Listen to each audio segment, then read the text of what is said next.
আজকে আমি মূলা দিয়ে মাংস রান্না করব। এখন এই অনেকেই বলবে যে নাক ছিটকায় যে মূলা দিয়ে মাংস দিয়ে আবার রান্না করে নাকি মানুষে? খায় নাকি?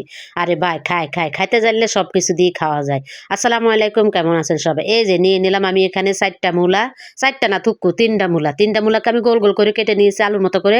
পাশাপাশি কিন্তু আলুও কেটে নিয়েছি। দেখেন মূলাকে আমি কি করলাম একটু লবণ দিয়ে মেখে দিয়েছি যাতে মূলার যে রসটুকু বের হয়ে যায়। যে দুর্গন্ধটা অনেকেই বলে গন্ধ কয় মূলা, ওই গন্ধর জন্যে খাইতে চাই না। মূলাটাকে আমি লবণ দিয়ে ভিজিয়ে রেখে এখান দিয়ে আমি রসুন থেঁতা করতে চলে আসলাম। সাথে একটু পেঁয়াজও থেঁতা করে নিচ্ছি। কারণ আজকে আমি কোনো বাটা মসলা ইউজ করব না। এখানে আমি সব থেঁতা করা মসলা ব্যবহার করব। কারণ অনেকে তো বাটা মসলাই খাইলাম। আজকে না হয় একটু থেঁতা করে করলাম। আসলে থেঁতা করা মসলার স্বাদ কিন্তু একরকম আর বাটা মসলার স্বাদ আরেক রকম। এই যে দেখতে পেলেন মূলা থেকে কতগুলা পানি বের হয়ে গেছে। এইজন্যই আমি কিন্তু মূলাতে লবণ দিয়ে মাখিয়ে দিয়েছি। দেখছেন কতগুলা পানি বের হয়েছে। এই পানিটুকু ফেলে দিলে কিন্তু মূলা থেকে যে একটা বাজে গন্ধ কয় ওই গন্ধটা লাগবে না। যা হোক মূলাটাকে ধুয়ে পরিষ্কার করে রেখে আসলাম। ওখান দিয়ে আলুও ধুয়ে নিয়েছি। সবকিছু ধুয়ে দিয়ে পরিষ্কার করে রেখে এসে তারপর চুলার উপরে কড়াই বসিয়ে দিয়েছি। দিয়ে যে মাংসগুলা ভাজি করেছি ওই ভাজা তেলগুলো আমি ফ্রাই প্যানের মধ্যে আবার দিয়ে দিয়েছি।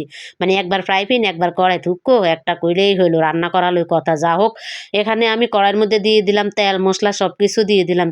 সবকিছু বলতে এখানে রসুন, আদা, জিরা সবকিছুই দিয়ে দিলাম। দিয়ে তারপরে এখানে গরম মসলা দিয়ে দিয়েছি, গোলমরিচ, দারচিনি, এলাচ, তেজপাতা সব তেলের মধ্যে ছেড়ে দিয়ে তারপরে একদম নাড়াচাড়া করে একটু ভাজা, ভাজা করে নিয়েছি। আসলে আপনার থেঁতা করা মসলা যদি তেলের মধ্যে দেন, নাড়াচাড়া করতে, করতে যখন একটু লালচে ভাব আসবে তখন কিন্তু সুন্দর একটা ঘ্রাণ বাইর হয়। ওই মসলাটার স্বাদে কিন্তু অন্যরকম লাগে।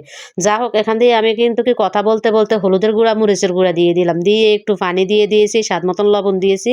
দিয়ে তারপরে যে মসলাটাকে ভালো করে কষিয়ে নিয়ে তারপরে মূলা আর আলুটাকে দিয়ে দিলাম। আসলে আলু দেওয়ার কারণ একটাই, আমার বড় ছেলে মূলা খাইতে চায় না। ওর জন্য কিন্তু আলু দেওয়া। আমি আরো একদিন কিন্তু এরকম মাংস দিয়ে মূলা রান্না করেছি।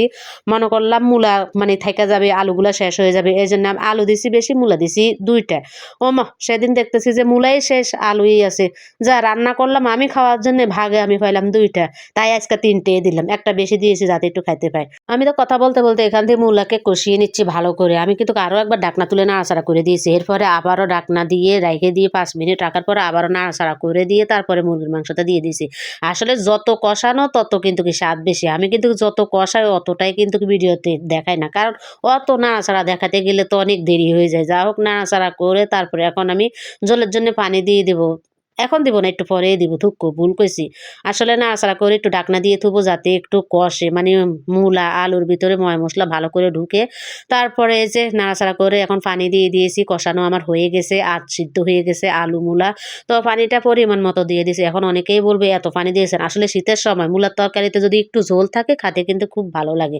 তাই একটু ঝোলটা বেশি করেই দিলাম। ঝোলটা দিয়ে তারপর একটু নাড়াচাড়া করে এখানে মাংসের মসলা একটু দিয়ে দিয়েছি যাতে একটু সুন্দর ফ্লেভার আসে। মাংসের মসলা দিয়ে ২-৩ টা কাঁচামরিচ চিড়ে দিয়ে দিয়েছি। দিয়ে এখান দিয়ে আবার একটু কাঁচা পেঁয়াজ দিয়ে দিই। কাঁচা কাঁচা পেঁয়াজ দিলে মুরগির মাংস থেকে অন্যরকম একটা ফ্লেভার আসে। যখন ঢাকনা দিয়ে রাখবেন, ঢাকনা দেওয়ার পরে তারপরে দেখবেন ঢাকনা যখন খুলবেন তখন পুরা ঘরটা ঘ্রাণে মো, মো করবে। যা হোক অনেকেই বলবে মূলার তরকারি খাইতেছে আবার ঘ্রাণ করবে, মো, মো করবে। অনেকে হয়তো বেংসি মারবেন। এখানে বেংসি মারার কিছুই নেই। সবকিছুই আল্লাহর নেয়ামত। সবই খাওয়ার জিনিস। যে যেভাবে খাইতে পারে সে সেভাবেই খায়। মাছ দিয়ে খায়, ডাল দিয়ে খায়। অনেক রকম করে মূলার তরকারি খাওয়া যায়। আমি কিন্তু অনেক দিন আগে খেয়েছি। তো ইদানিং ২ বার কিন্তু আমার মূলার তরকারি মানে মাংস দিয়ে খাওয়া হয়েছে। আপনাদের সাথে কথা বলতে, বলতে আমি মূলার তরকারি নাড়াচাড়া করতেই ভুলে গেছি। যা হোক এখন একটু আবার ঢাকনা তুলে নাড়াচাড়া করে দেখতেছি মূলা, আলু সবকিছু সুন্দর মতো সিদ্ধ হয়ে গেছে। আমার রান্না তো প্রায় শেষ পর্যায়ে। তো কে, কে এভাবে মূলা দিয়ে মাংস দিয়ে রান্না করে খেয়েছেন অবশ্যই কমেন্ট বক্সে জানিয়ে যাবেন। আমি কিন্তু গরুর মাংস দিয়েও রান্না করে খেতে আমার কাছে খুব ভালো লাগে। তো এই যে দেখতেছেন হামনদিস্তার মধ্যে এখন একটু ভাজা জিরার গুঁড়া করে নিচ্ছি যাতে মাংসের উপরে দিতে পারে। লাস্ট ফিনিশিং তো আসলে জিরার গুঁড়াই। জিরার গুঁড়া দিলে মাংসের ফ্লেভারটা আরো অন্যরকম লাগে। যা হোক এই যে রান্না তো হয়ে গেছে, জিরার গুঁড়ো দিয়ে দিয়েছি। তো সবাই ভালো থাকবেন, সুস্থ থাকবেন। ভিডিওটা এই পর্যন্তই। আল্লাহ হাফেজ।